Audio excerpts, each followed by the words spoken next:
প্রথম বলেছেন নিশ্চয়ই, ইন্না মানে নিশ্চয়ই, আল্লাযীনা আমানু যিনি আল্লাহর উপর ঈমান এনেছে, বিশ্বাস স্থাপন করেছে, ওয়া আমিলুস সালিহাত এবং নেক আমল করেছে, আমলে সালেহা করেছে, কানাত লাহুম জান্নাতুল ফিরদাউসি নুজুলা, আমি তার জন্য আমি আল্লাহ তাআলা জান্নাতুল ফিরদাউস তৈরি করে রেখেছি। আল্লাহ তাআলা বলেন কার জন্য? যিনি ঈমান এনেছে কার উপরে? আল্লাহর উপরে, বিশ্বাস স্থাপন করেছে কাকে? আল্লাহর উপরে, এবং আমলে সালেহা করেছে। এখানে এই দুইটা শব্দ ব্যবহার করেছে আল্লাহ। বলেছে যিনি আল্লাহর উপর ঈমান এনেছে এবং যিনি আমল করেছে। ঈমান আনলেই আমল করে, নেক আমল।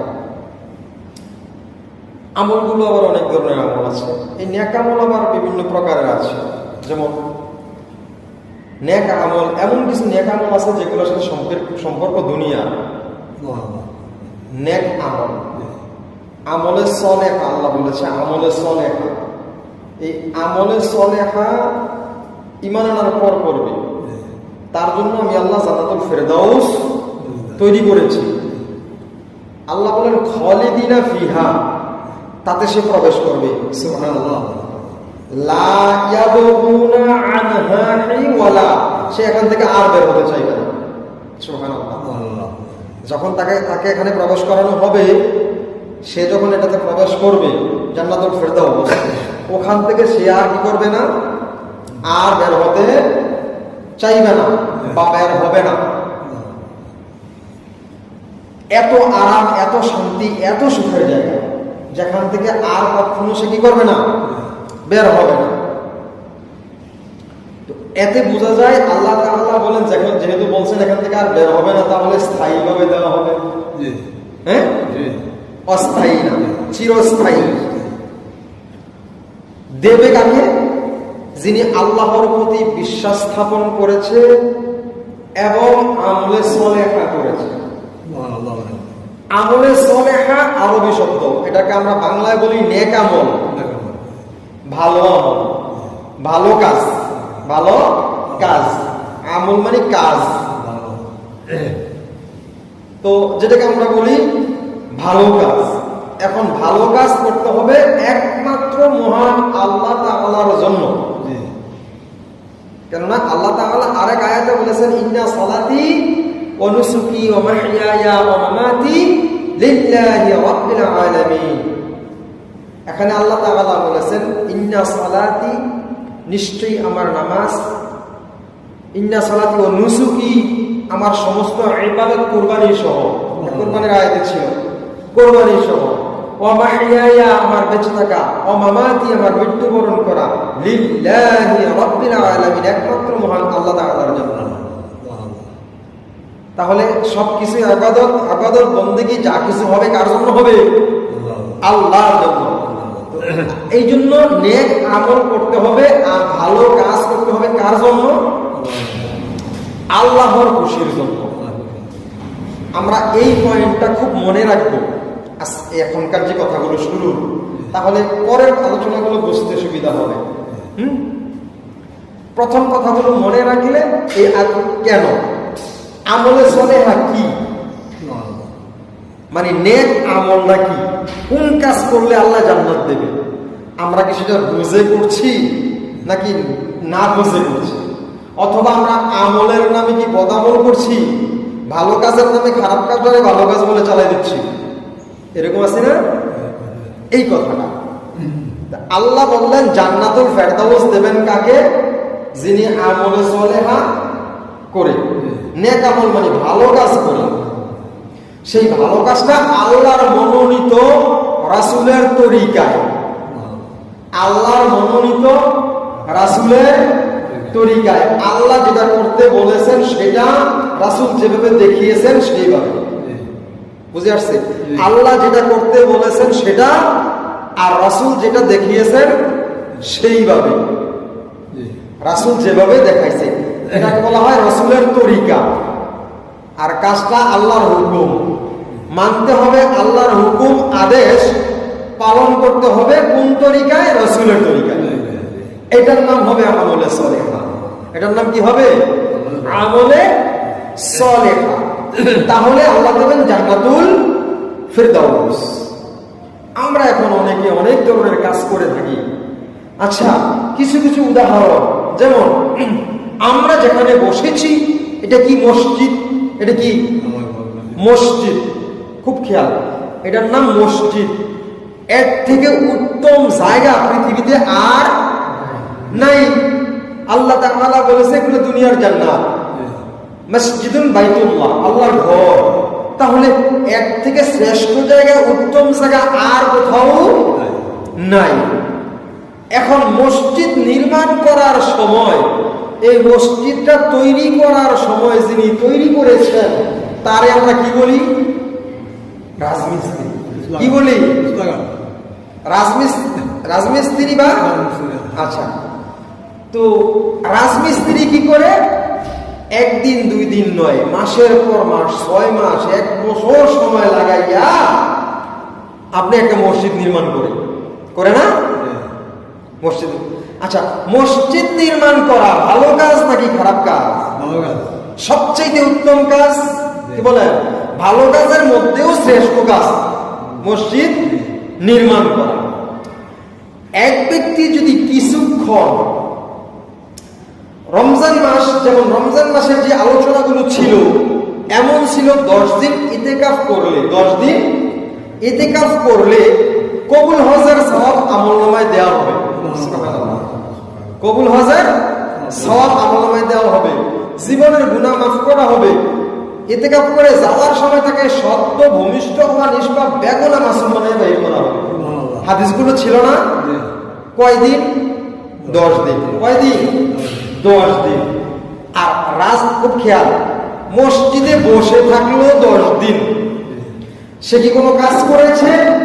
করে নাই। কোনো কাজ করে নাই, শুধু বসেছিল, আল্লাহর নাম জপছে, আল্লাহর হুকুম পালন করছে। আর একই মসজিদে একটা রাজমিস্ত্রি 6 মাস 1 বছর কাজ করেছে। খুব খেয়াল, 6 মাস 1 বছর কাজ করছে। ওই রাজমিস্ত্রির এই 10 দিনের তুলনায় কত নেক হওয়ার কথা ছিল? 10 দিনে যদি এত সওয়াব হয়, হজের সওয়াব পাওয়া যায়, তাহলে তিনি মাসে 3 বার, এইরকম বছরে 3 বারও 36 বার হজের সওয়াব পাওয়ার কথা কি কথা না? কথা ছিল। কারণ তিনি মসজিদ নির্মাণ করছেন, এটাও ভালো কাজ। খারাপ কাজ না ভালো কাজ? ভালো কাজ। আমি বোঝাচ্ছি, আমরা ভালো কাজ মনে করে যে কোনটাকে ভালো কাজ মনে করছি। তিনি 6 মাস 1 বছর লাগাইয়া ভালো কাজ করছে, তার উদ্দেশ্য আল্লাহ খুশি নাকি টাকা? আল্লাহ খুশি টাকা না, তার উদ্দেশ্য টাকা পাওয়া। কোন রাজমিস্ত্রিকে আপনি 3 মাস এনে মসজিদের কাজ করাতে পারবেন না টাকা ছাড়া? পারবে? 3 মাস একদিনও করবে না। হ্যাঁ, হয়তো কেউ কাছে আশেপাশে থাকলে, মন মানসিকতা ভালো থাকবে, 2-1 দিন খেদমত করে দেবে, সেটা ভিন্ন হিসাব। কিন্তু যদি বলেন 1 সপ্তাহ কাজ করে দিবা, টাকা দেবো না, আসবে না। যদিও পৃথিবীর শ্রেষ্ঠতম কাজ, যদিও আল্লাহর ঘর নির্মাণ করা সবচেয়ে পুণ্যের কাজ, সবচেয়ে নেক আমল, সবচেয়ে ভালো কাজ, তবুও তিনি করবে না। বোঝা গেল তিনি 1 বছর এই পুণ্য কাজটা, আমলে সলেহার মতো উত্তম কাজটাকেই তিনি 1 বছর করেছেন, আল্লাহ খুশির জন্য নয়, নিজের আখের গোছানোর জন্য, টাকার জন্য। এই জন্য 1 বছরে তার একটা হজের সওয়াবও হবে না।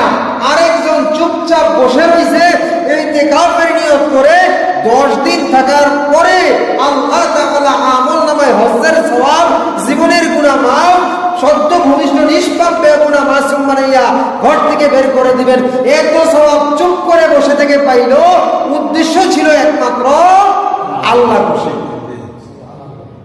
তাহলে আমলে সলেহা দুইটাই হইছে, নেক আমল ভালো কাজ দুইটাই হইছে। একজনে মাসের পর মাস কইরাও একটা নেকের ভাগিও না, আরেকজনে অল্প কয়েকদিন করে অনেক অনেক নেকের ভাগি মালিক। উদ্দেশ্য এখানে কাজ করছে কি?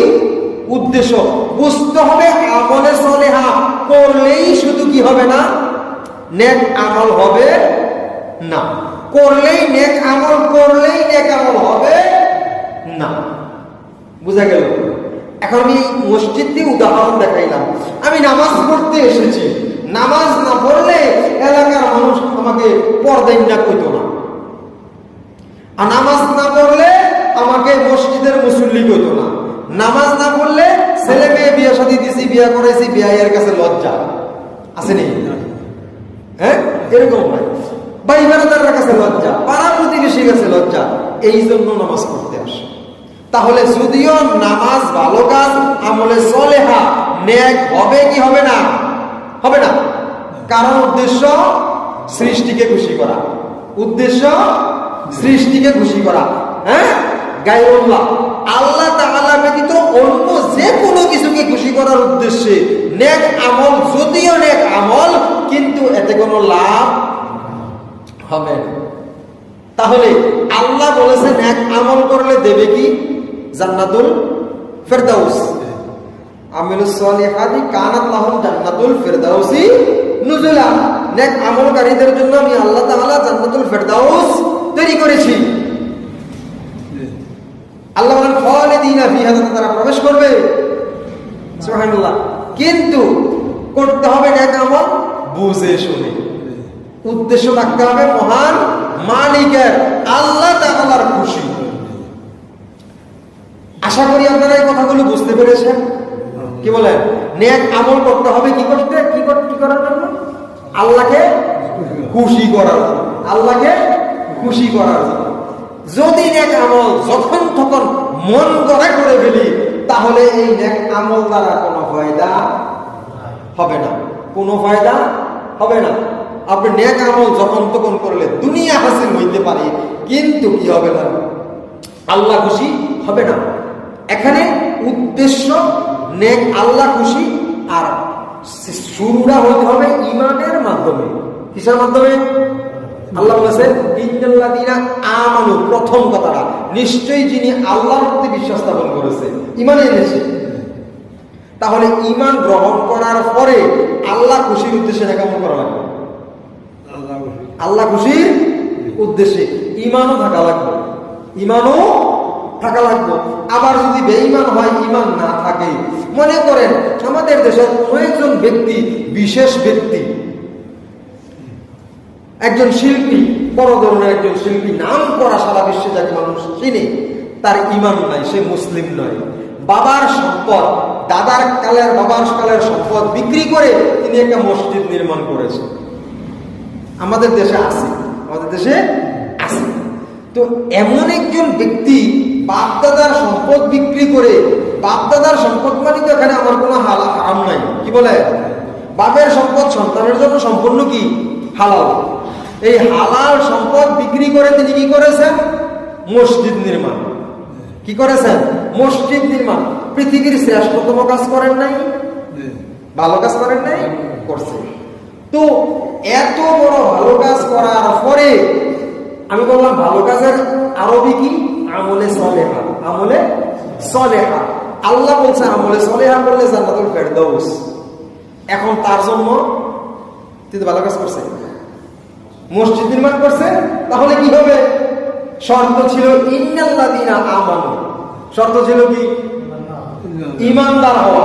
জি, শর্ত ছিল ঈমানদার হওয়া। দেখেন, নেক আমল ঈমানদার হওয়ার পরেও যদি করে আল্লাহ খুশি না কইরা সৃষ্টি খুশির জন্য, তবুও তার কোনো ফায়দা হবে না। আবার স্রষ্টাকে খুশি করার উদ্দেশ্যও করলো, ঈমান নাই, তবুও তার কোনো ফায়দা হবে না। উদ্দেশ্য আল্লাহ খুশি, কিন্তু ঈমান নাই। যিনি বাপের সম্পদ বিক্রি করে করেছে, তিনি অবশ্যই স্রষ্টাকে খুশি করার জন্য করছে, কিন্তু তার ঈমান ছিল না, তিনি আল্লাহর প্রতি বিশ্বাস স্থাপন করে নাই। তাহলে এতেও তার কোনো ফায়দা আখিরাতে হবে না। বলে তাহলে নেক আমলের ফায়দা তো আছে, হবে না কেন? হবে, হবে। নেক আমলের লাভ অবশ্যই হবে। এখানে আমি বলেছি একটা নেক আমলের সম্পর্ক থাকে দুনিয়ার সাথে, আরেকটা নেক আমলের সম্পর্ক থাকে আখিরাতের সাথে। আমল দুইটার সাথে সম্পৃক্ত হয়, একটা থাকে দুনিয়ার সাথে, আরেকটা হয় আখিরাতের সাথে। যদি আপনার ঈমান নাই, খুব খেয়াল, যদি আপনার ঈমান নাই কিন্তু আল্লাহ খুশির উদ্দেশ্যে নেক আমল করেছেন, তাহলে এইটা দুনিয়ায় ফায়দা পাবেন, দুনিয়ায় লাভ পাবেন, আখিরাতে আর কোনো ফায়দা হবে না। আবার যদি ঈমান আছে, আল্লাহ খুশির জন্য নয়, জনগণ খুশি করার জন্য, সৃষ্টি খুশি করার জন্য করেন, তাতেও আপনার আখিরাতে কোনো ফায়দা হবে না, দুনিয়ার ফায়দা হবে। বুঝা গেছে? পরিষ্কার। উদ্দেশ্য থাকতে হবে আল্লাহ খুশি, ঈমানও থাকতে হবে আল্লাহর প্রতি, তাহলেই নেক আমল দিয়ে ফেরদাউস।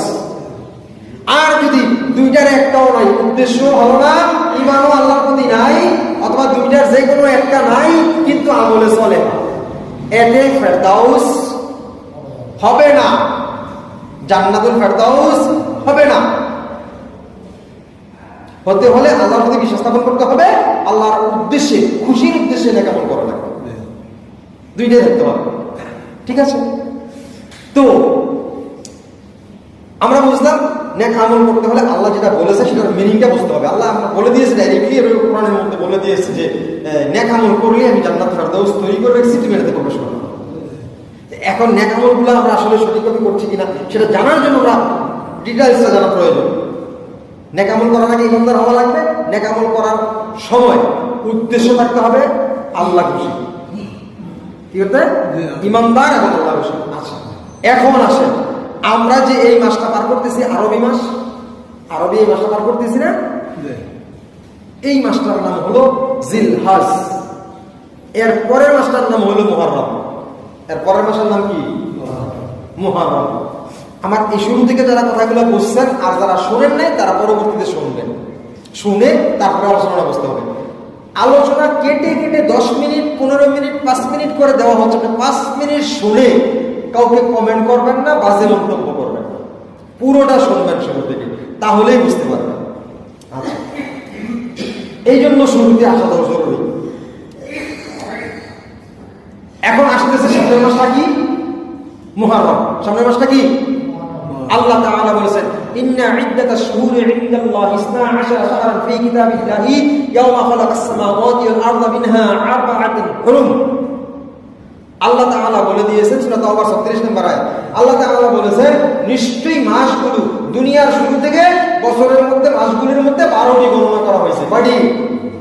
12টি। কয়টি? 12টি। এই 12টির মধ্যে 4 মাস হলো উত্তম শ্রেষ্ঠ মাস।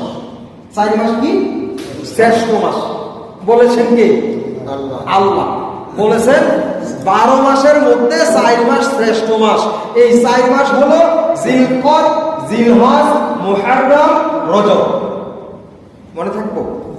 জিলকদ একসাথে 3টা, জিলকদ, জিলহজ। কুরবানির চাঁদ, কুরবানির আগের চাঁদ, কুরবানির পরের চাঁদ। বুঝা গেছে? সহজে বলে দিই, মনে থাকবো। হ্যাঁ, কুরবানির আগের চাঁদ মাসটা, কুরবানির মাসটা, এর পরের মাসটা, একসাথে 3টা। আর রজব মাস মানে শাবান, রমজানের 1 মাস আগের মাসটা, রজব মাস। এই 4 মাস হলো আল্লাহ তাআলার ঘোষণা অনুযায়ী কি মাস? শ্রেষ্ঠ মাস, উত্তম মাস। এই মাসে আল্লাহ তাআলা নিষেধ করেছেন দাঙ্গা হাঙ্গামা, ফিতনা ফাসাদ, যুদ্ধ এগুলা করবে না। অর্থাৎ ভালো ভালো কাজ করবে, ভালো ভালো আমল করবে, বেশি বেশি আমল করবে আল্লাহ তাআলা বলেছেন। এই জন্য এই 4 মাসকে শ্রেষ্ঠ বলে আল্লাহ ঘোষণা করে দিয়েছেন। তার মধ্যে আমরা এখন আছি একটাতে, ইনশাআল্লাহ আলহামদুলিল্লাহ, আল্লাহ তাআলার দরবারে শুকরিয়া, আমরা 2টা পার করছি, জিলকদ পার করছি, জিলহজও পার করছি। এখন নাম্বার 3 এ আছি, মুহররম। আসি না, এখনো আসতেছে, এখনো আমরা জুলহজেই আছি, কুরবানির চাঁদেই আছি। এর পরের মাসটা আসবে কি? মুহররম। এই মুহররম নিয়ে আমি এতক্ষণ যে আলোচনাগুলো করছি, এই আলোচনার মূল উদ্দেশ্য হবে মুহররম। আমি বলেছি ইমানদার হওয়া লাগবে, ভালো কাজ করতে হলে আল্লাহ খুশির জন্য উদ্দেশ্য করে করতে হবে, তাহলে এই ভালো কাজ দিয়ে উপকার হবে। আর যদি না হয় তাহলে দুনিয়ায় পেয়ে যাবেন, দুনিয়ায় পেয়ে যাবেন, এটাতে আখিরাতে কোনো লাভ হবে না। এখন ভালো কাজ মনে করে আমরা মুহররম মাসে বহুত কাজ করি।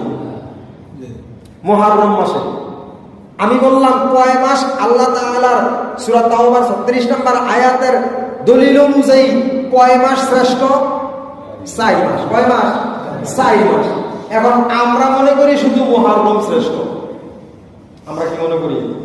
তাহলে আল্লাহ তাআলার ঘোষণা কোরআন স্পষ্ট, তো আমার কথা নয়, কোরআন থেকে আল্লাহ তাআলার ঘোষণা অনুযায়ী 4 মাস শ্রেষ্ঠ, হ্যাঁ, কিন্তু আমি বললাম শুধু 1 মাস শ্রেষ্ঠ।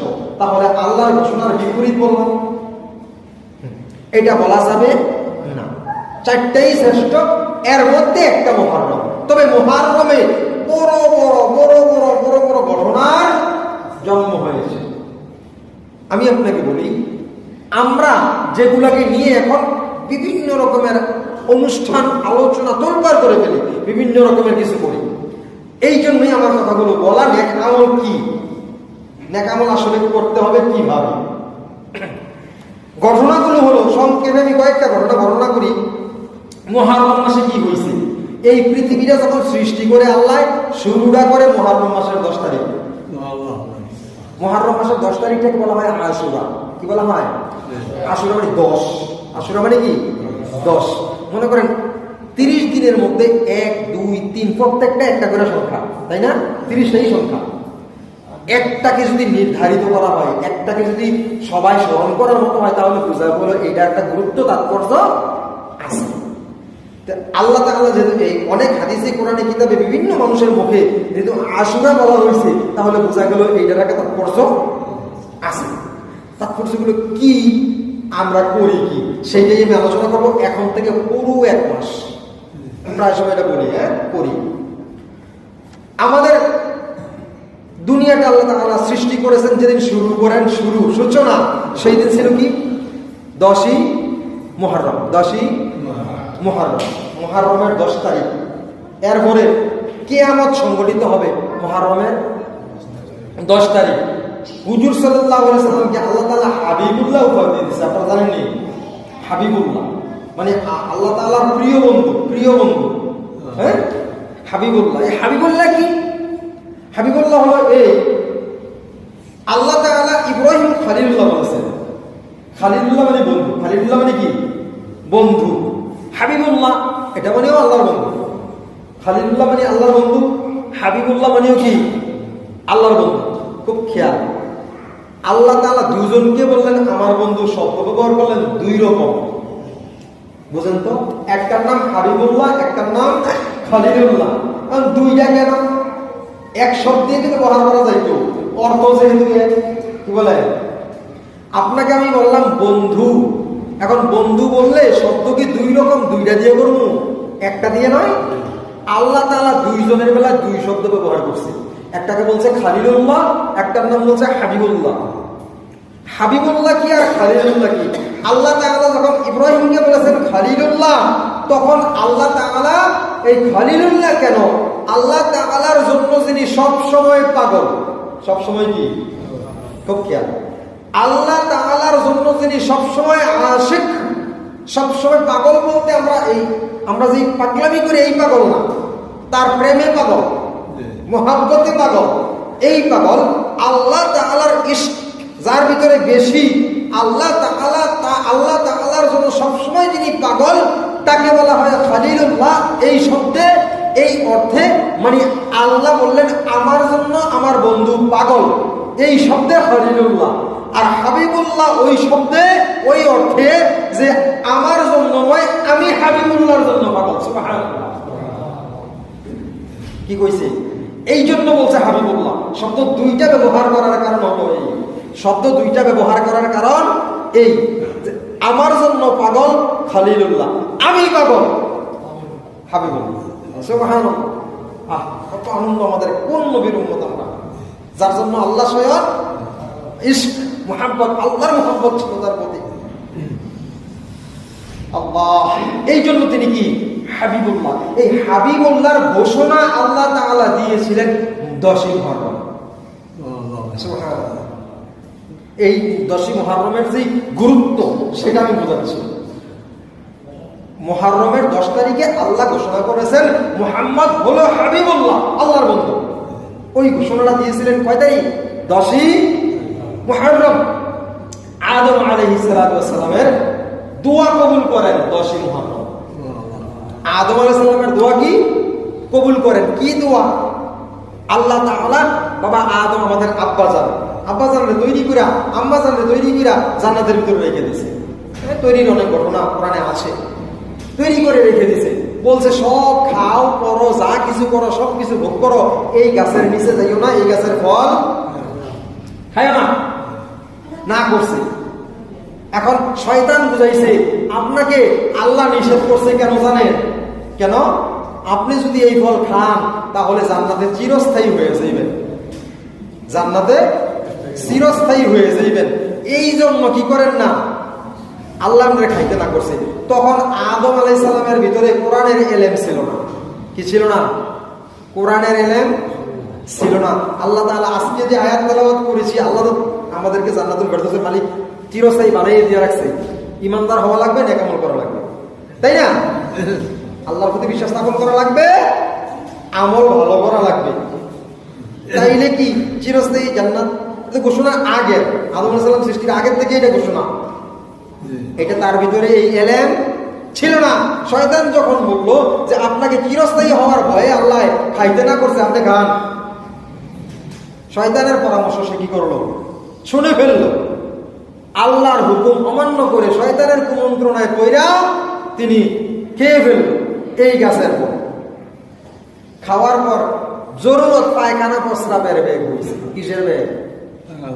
জান্নাতের ভিতরে সব আছে, কিন্তু টয়লেট আগুন নাই। জান্নাতের ভিতরে কি নাই? আগুন নাই, টয়লেট নাই, বাকি সব আছে। টয়লেটের জরুরি প্রয়োজন, আগুন দিয়ে কি করবে? আরেকটা শব্দ আছে, যাক কই না, কয়ে দিই, তাও অসুবিধা নাই। আগুন দিয়ে আমরা বিড়ি চালাই, এই আলোচনাটা এখানে। ওখানে একবার এক মুরব্বী প্রশ্ন করছে যে হুজুর, জান্নাতের ভিতরে আগুন পাওয়া যায়নি, কি জন্য? জান্নাতে গেলে তো বিড়ির তৃষ্ণা আইব, তখন কি কইরাম? কি কয় আপনার বলে বিড়ির তৃষ্ণা আইব জান্নাতে গেলে? ওখানে আল্লাহ তাআলা শরাব পান করাবেন, শরাব, আরে বিড়ি নয়, 1000 গুণ বেশি পাওয়ারি শরাব পান করাবে। শরাবের নহর থাকবে, নহর, নহর মানে বুঝেন? খাল, ডেম, ডিপ ছাড়লে পানি সরার জন্য যে আমরা বড় বড় ডেম করি, এরকম শরাবের মদের নহর থাকবে, ডেম থাকবে, যাইতে থাকবে, আপনি ইচ্ছা মতো চুবাইয়া খাবেন। শুধু বিড়ি না, বিড়ির প্রয়োজন হবে? হবে না, বিড়ির প্রয়োজন হবে না। এর থেকে পাওয়ার এটা আছে, আপনি এটা দেখতে পাবেন। যদি বেশি দামি থাকে, অল্প দামিটা কেউ খাইতে চাইবে? অল্প দামিটা জ্বালাইতে আগুনের দরকার, এই জন্য ওখানে আগুন নাই, টয়লেটও নাই। আব্বা জান যখন খাবার খেয়ে ফেললেন, গাছের কোটা খেয়ে ফেললেন, তখনই তার পায়খানার প্রস্রাবের ব্যাগ হইল। আল্লাহ বললেন নিষেধ করেছিলাম তুমি এটা খাইবে না, দুজনেই খেয়ে ফেললে, এখন প্রস্রাব পায়খানার ব্যাগ হয়েছে। জান্নাতে আগুন আর টয়লেট নাই, যাও দুনিয়ায় যাও যেখানে টয়লেট করা যায়। এই বলে দুনিয়ায় পাঠিয়ে দিলেন, এই বলে দুনিয়ায় পাঠিয়ে দিলেন। আর আমার হুকুমটা অমান্য করছো, এই জন্য তোমার একটা শাস্তি দেওয়া লাগবে। তুমি তো প্রথম মানুষ, এরপরে আমি আল্লাহ তোমার দ্বারা আরো মানুষ সৃষ্টি করব। তুমি যদি ভুল করো, শাস্তি না পাও, বাকিরা শাস্তি দিব কেমনে? এই জন্য আমি আল্লাহর হুকুম অমান্য করলে শাস্তি পেতে হয়, শুরুতেই শাস্তি দিয়ে তোমাকে আমি এটা নিদর্শন রাখবো। এই জন্য আল্লাহ তাআলা আব্বাজানরে পাঠাইলেন আমাদের ভারতবর্ষে, আর আম্মাজানরে পাঠাইলেন মক্কায়, আরবে। দুইজনরে পাঠাইলেন দুই দেশে। এখন বর্তমানে 4 ঘন্টা 5 ঘন্টায় এক দেশ থেকে আরেক দেশে যাওয়া যায়। তখন এক দেশ থেকে আরেক দেশ যাওয়ার কোনো যানবাহন ছিল? দুনিয়ায় প্রথম তারা কোনো যানবাহন বুঝতো না, প্রথম। এই শাস্তি হলো কি? আল্লাহ তাআলা জান্নাতে সৃষ্টি করলেন, বাবাকে সৃষ্টি করে আম্মাজানকেও সৃষ্টি করে দিলেন। দুইজনে একটু আরামে এসে থাকো। দুইজন হইলে আরাম বেশি না একলা আরাম বেশি? সুখ শান্তি সংসারের মধ্যে একা বেশি নাকি দুইজনের? দুইজনের। দুইজন যদি একসাথে সংসার করে মিলেমিশে তাহলে একটু আরামায়েশ। এই জন্য আল্লাহ জোড়া সৃষ্টি করেছে, তাই না? আপনি দেখেন, আপনার ছেলে আছে, মেয়ে আছে, তারপরে সম্পত্তি আছে, টাকা পয়সা আছে, সব আছে। আপনি দেখবেন 10 জন কর্মচারী আছে, কাজের বউ আছে। যদি ঘর আম্মাজান স্ত্রীরা না থাকে, মনের মধ্যে কোনো শান্তি থাকে না, রাত্রে ঘুম হয় না। হ্যাঁ, আল্লাহ তাআলার তরফ থেকে সৃষ্টিটাই এভাবে করেছেন। কি বলে? 10 জন আছে, আপনার শান্তি নাই। খারাপ কথা বলি, কথাটা খারাপ নয়, আমি আপনাকে ভালোটার প্রমাণ দিচ্ছি। বর্তমান বাজার খুব খারাপ বাজার, মুরব্বীরা বুঝতেন না, যুবকরা অনেকরা আমার বয়সীরাও বুঝবেন। বর্তমান যুগটা খারাপ যুগ, বুঝতেন না কেন? আর তো শত শত বছর আগের থেকে হয়ে আসছে। খারাপ মহিলা টাকার বিনিময়ে পাওয়া যায় বাজারে, আসেনি? আপনি একটা সংসারে খরচ করা লাগে মাসে 50,000 টাকা, 30,000 টাকা, 20,000 টাকা কমপক্ষে।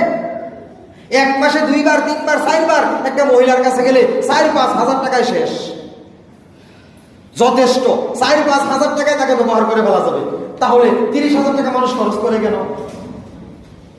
এইটাই হলো আল্লাহ তাআলার কুদরত বুঝাইছে যে দেখো, যদিও 5,000 টাকায় তোমার জরুরত শেষ করা যায়, এই শান্তি মনের মধ্যে থাকে না যতটুকু 30,000 টাকা 50,000 টাকা খরচ করলে পাওয়া যায়। বেশি টাকা খরচ কইরাও একজন জীবন সঙ্গীর সাথে যে সুখটা পাওয়া যায়, এই সুখ লক্ষ টাকায়ও পাওয়া যায় না। এটা কার থেকে আসছে? আল্লাহর তরফ থেকে। এই সুখ থেকে আব্বাজান এবং আম্মাজানকে আল্লাহ আলাদা করে দিলেন। শাস্তিটা হলো এই, বুঝে আসছে? শাস্তিটা হলো এইরকম একটা শাস্তি দিলেন আব্বাজান এবং আম্মাজান ভাই। এটা স্পষ্ট কোরআনের নির্দেশ, আয়াত। আল্লাহ বলেছেন তাদের দুজনকে আমি 2 জায়গায় ফেলে দিলাম। কেন? আল্লাহ তাআলার হুকুম অমান্য করেছেন, করার কারণে আল্লাহ তাআলা এই 2 জনকে 2 দেশে ফেলে দিলেন। ফেলে দিয়ে বললেন, যতক্ষণ পর্যন্ত আমি তোমাদের গুনাহ মাফ না করব, তোমরা ততক্ষণ পর্যন্ত একসাথে হতে পারবে না। হুকুম কার? আল্লাহ। এইভাবে তারা কি করলেন? আদম আলাইহিস সালামের দোয়াটা আমরা জানি না? আল্লাহ তাআলা আমাদেরকে শেখানোর জন্য, বুঝানোর জন্য এই আয়াত আল্লাহ তাআলা